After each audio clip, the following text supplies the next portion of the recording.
Bus ಎಲ್ಲರಿಗೂ ನಮಸ್ಕಾರ, welcome back to Sagar stories. ಮಗ ನಮ್ಮ ಕರ್ನಾಟಕ ಬುಲ್ಡೋಸರ್ಸ್ ಎರಡನೇ ಮ್ಯಾಚ್ ಸತತವಾಗಿ ಗೆದ್ದಿದ್ದಂತೂ ಆಯ್ತು ಗುರು. ಟಾಪ್ ಕ್ವಾಲಿಟಿ ಟೀಮು, ಒಂಥರ ಬೆಂಕಿ ಅಂದ್ರೆ ಯಾವ ಟೀಮು ಅಂದ್ರೆ ಈ CCL ಅಲ್ಲಿ ನಮ್ಮ ಕರ್ನಾಟಕ ಬುಲ್ಡೋಸರ್ಸ್ ಅಂತ ಮತ್ತೊಮ್ಮೆ ಪ್ರೂವ್ ಮಾಡಿದ್ದು ಡಾರ್ಲಿಂಗ್ ಕೃಷ್ಣ. ಅಲ್ಲ ಗುರು, RCB ಹಾಕೋಣ ನಮ್ಮ ಡಾರ್ಲಿಂಗ್ ಕೃಷ್ಣ ಅಂತ ಯೋಚನೆ ಮಾಡ್ತಾ ಇದ್ದೀನಿ ನಾನು. ಸುಮ್ಮನೆ ಜಸ್ಟ್ ಫಾರ್ ಫನ್ ಕೇಳ್ತಾ ಇರೋದು. ಅಲ್ಲಿರುವಂಥ ಸ್ಟ್ಯಾಂಡರ್ಡ್ಸೇ ಬೇರೆ, ಇಲ್ಲಿರುವಂಥ ಸ್ಟ್ಯಾಂಡರ್ಡ್ಸೇ ಬೇರೆ. ಸ್ಟ್ರೈಟ್ ಅವೇ ಕರ್ಕೊಂಡು ಹೋಗ್ಬಿಟ್ಟು, ಯಾಕಂದರೆ ಆ ಥರ ಎಬಿಲಿಟಿನ ತೋರಿಸಿದ್ರೆ ಗುರು. ಯಾಕೆ ನಾನು ಸುಮ್ಮನೆ ಕಾಮಿಡಿಗಾದರೂ ಏನೋ ಕೇಳ್ತಾ ಇದ್ದೀನಿ ಅಂತಂದರೆ ಗೊತ್ತು ನಮಗೆ ಡಾರ್ಲಿಂಗ್ ಕೃಷ್ಣ RCB ಬರೋಕ್ಕಾಗಲ್ಲ ಅಂತ. ಬಟ್ ಆದ್ರೂ ನಾನು ಏನಕ್ಕೆ ಬರಬೇಕು ಅನ್ನೋ ಥರ ಮಾತಾಡ್ತಿದ್ದೀನಿ ಅಂತಂದ್ರೆ ಈಚೀಚೆ ಎಲ್ಲ ಹೊಡಿತಾ ಇರೋ ಶಾರ್ಜಲ್ಲಿ ಈಚೀಚೆ ಎಲ್ಲ ಹೊಡೆದ್ಬಿಟ್ರು ಬಾಲ್ನ. ಅಷ್ಟಷ್ಟು ದೂರ ಹೊಡಿತಾ ಇದ್ದಾರೆ ಬಾಲ್ನ, ಸಖತ್ತಾಗಿ ಟೈಮ್ ಮಾಡ್ತಾ ಇದ್ದಾರೆ ಬಾಲ್ನ. ಇವತ್ತು ಎಷ್ಟು ಗುರು ಹೊಡೆದಿದ್ದು, 2 ಇನ್ನಿಂಗ್ಸ್ ಅಲ್ಲೂ ಹಾಫ್ ಸೆಂಚುರಿನ ಹೊಡೆದಿರಲ್ಲ ಗುರು. ನಂಬರ್ ಆಫ್ 6 ಕೇಳಿದ್ರೆ ಕಳೆದೋಗ್ಬಿಡ್ತೀರ ಅಲ್ಲಿ. ಫಸ್ಟ್ ಇನ್ನಿಂಗ್ಸ್ ಅಲ್ಲಿ 33 ಬಾಲ್ಗೆ 72 ರನ್ ಹೊಡಿತಾರೆ, 5 4 6 6 with 218 strike rate. Second innings ಅಲ್ಲಿ not out 54 run not out, 21 ಬಾಲಿಗೆ, ಜಸ್ಟ್ 21 ಬಾಲಿಗೆ. ಲಾಸ್ಟ್ ಮ್ಯಾಚ್ ಅಲ್ಲೂ ಕೂಡ ಮಸ್ತಾಗಿ ಪರ್ಫಾರ್ಮ್ ಮಾಡಿದ್ದು ಒಂದು ಇನ್ನಿಂಗ್ಸ್ ಅಲ್ಲಿ. 6 4 3 6 ಸೆಕೆಂಡ್ ಇನ್ನಿಂಗ್ಸ್ ಅಲ್ಲಿ ಹೊಡೆದು ವಿತ್ 257 ಸ್ಟ್ರೈಕ್ ರೇಟು, 54 + 72. ಅದು ಫಸ್ಟ್ ಇನ್ನಿಂಗ್ಸ್ ಅಲ್ಲಂತೂ ಅಬ್ಬರಿಸಿ ಬೊಬ್ಬಿರಿದು ಬಿಟ್ರು ಅಂತ ಹೇಳ್ಬೇಕು. 6 ನ ಹೊಡೆದ್ಬಿಟ್ಟು 72 of just from 33 balls. First innings ಒಂಥರ ರೂಲ್ ಮಾಡಿ ಬಿಸಾಕಿದ್ದು ನಮ್ಮ ಡಾರ್ಲಿಂಗ್ ಕೃಷ್ಣ.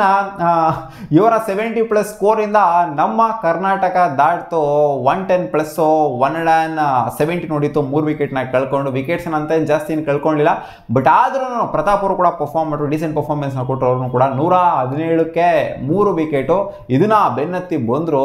ಇವರು ಕೂಡ ಫಸ್ಟ್ ಇನ್ನಿಂಗ್ಸ್ ಏನಂತ ಹೆವಿ ಡಿಫ್ರೆನ್ಸ್ ಇತ್ತು ಅಂತಲ್ಲ, ಜಸ್ಟ್ 8 ರನ್ ಅಷ್ಟೇ ಡಿಫ್ರೆನ್ಸ್ ಇದ್ದಿದ್ದು. ಇವರು ಕೂಡ 109 ರನ್ ಹೊಡೆದ್ರು. ಬಟ್ 2 ವಿಕೆಟ್ನ ಕಳ್ಕೊಂಡಿದ್ದು ನಮ್ಮ ಕರ್ನಾಟಕ. 3 ವಿಕೆಟ್ನ ಕಳ್ಕೊಂಡೇ ಜಾಸ್ತಿ ಸ್ಕೋರ್ ಮಾಡಿದೆ ಇವ್ರಿಗೆ. ಇವ್ರು 2 ವಿಕೆಟ್ನ ಕಳ್ಕೊಂಡದ್ದು ಏನೋ ಗೊತ್ತಿಲ್ಲ, ಈ ಥರ ಆಡ್ತಿದ್ರು ಕೆಲವೊಂದು ಟೀಮು. 2 ವಿಕೆಟ್ ಕಳ್ಕೊಂಡು ಫಸ್ಟ್ ಇನ್ನಿಂಗ್ಸ್ ಅಲ್ಲೇ ಹಿಂದೆ ಉಳ್ಕೊಳ್ತಾ ಇದ್ದಾರೆ. 8 ರನ್ ಹಿಂದೆ ಉಳ್ಕೊಂಡ್ರು. ಬಟ್ ಸೆಕೆಂಡ್ ಇನ್ನಿಂಗ್ಸ್ ಅಲ್ಲಂತೂ ಅಬ್ಬರಿಸಿದ್ದು, ಮತ್ತೆ ಅಬ್ಬರಿಸಿ. ಇನ್ಫ್ಯಾಕ್ಟ್ ಸೆಕೆಂಡ್ ಇನ್ನಿಂಗ್ಸ್ ಸ್ಟಾರ್ಟಿಂಗ್ ಎಲ್ಲ 3 ವಿಕೆಟ್ ಟಕ ನಂಗೆ ಬಿತ್ತು. 3 ವಿಕೆಟ್ ಬೀಳ್ತಿದ್ದಕ್ಕೆ ಇವಾಗ ಗೊತ್ತು ತಾನೆ CCL ರೂಲ್ ಯಾವ ಥರ ಇದೆ ಅಂತ. ಫಸ್ಟು ಇನ್ನಿಂಗ್ಸಲ್ಲಿ ಬ್ಯಾಟಿಂಗ್ ಬಂದಿರುವಂಥ ಟಾಪ್ 3, ಸೆಕೆಂಡ್ ಇನ್ನಿಂಗ್ಸಲ್ಲಿ ಬರೋ ಆಗಿಲ್ಲ, ಟಾಪ್ 3 ಬರೋ ಆಗಿಲ್ಲ. ಆಮೇಲೆ ಬರ್ಬೋದು. ಬೀಳ್ತಾ ಇದ್ದಂಗೆ ಬಂದ್ರಾಮ ಡಾರ್ಲಿಂಗ್ ಕೃಷ್ಣ ಮತ್ತು ಕರಣ್ ಆರ್ಯನ್ ಹಾಕೊಂಡು ಚತುರ್ವ 107 ರನ್ನು ಪಾರ್ಟ್ನರ್ಶಿಪ್ ಮಗ ಬಂದ್ರೆ. ಜಸ್ಟ್ ಫ್ರಮ್ 40+ ಬಾಲ್, 44 ಬಾಲಲ್ಲಿ ಬಂದಿರೋ 107 run partnership just from 44 balls. ಇವರಿಬ್ಬರ ಪಾರ್ಟ್ನರ್ಶಿಪ್ಪಿಂದ 130 ರನ್ನ ಸೆಕೆಂಡ್ ಇನ್ನಿಂಗ್ಸಲ್ಲಿ ಹೊಡಿತು ನಮ್ಮ ಕರ್ನಾಟಕ ಟೀಮು.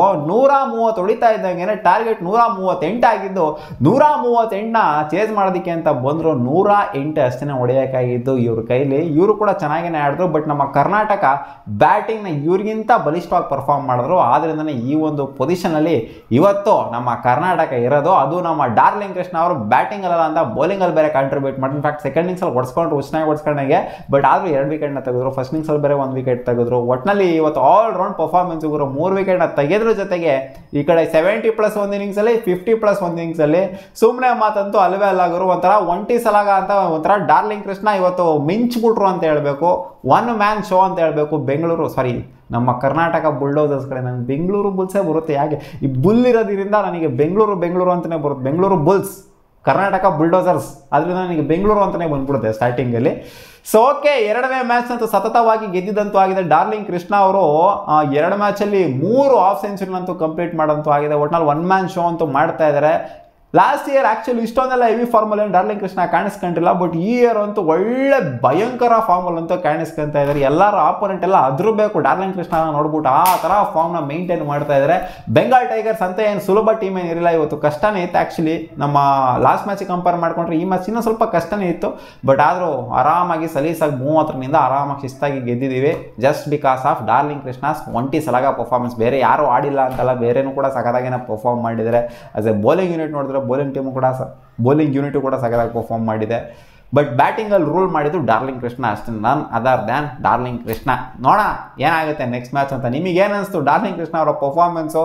RCB ಕರಿತೀರಾ? ಕಾಮೆಂಟ್ ಸೆಕ್ಷನಲ್ಲಿ ಹಾಕಿ. ಬಬಾ.